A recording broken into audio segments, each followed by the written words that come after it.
spoznali sa na MDŽ. A my sme mali ísť na druhý deň spolu na takú brigádu, na promo, kde sme mali ako ponúkať sušienky Ego. Brigáda mala začať o nejakej 10:00 a my sme mali o nejakej 8:00 odísť z Mlynskej. A Majka, volám jej, meškala na jeden autobus, na druhý autobus, na tretí autobus a potom dobehla, celá taká zničená. A až potom mi povedala, že ona prišla spať asi pred 3 hodinami, lebo spoznala takého milého chlapca a do rána spolu sedeli a rozprávali sa, takže zaspala, bohužiaľ.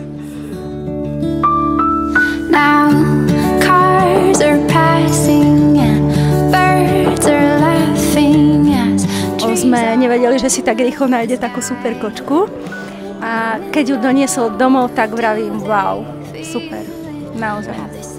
Ja som to ani veľmi nevedel, na Facebooku som to zistil a som si povedal, že títo dvaja sú súdení. To prvý taký dojem, neviem, možno som to zacítil, ale to bolo také silné to bolo.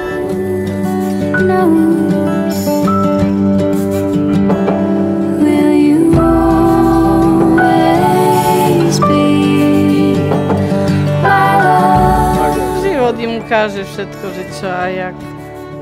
Prídu aj hádky, každý deň slnko nesvieti, príde aj búrka, zase dobre. No a nech to bude aj u nich. A nech si vážia aj jedných rodičov, aj druhých rodičov. A nech nás nepočúvajú vo všetkom, ale takedy aj rady môžu zobrať aj od nás rodičov. Presne o tom.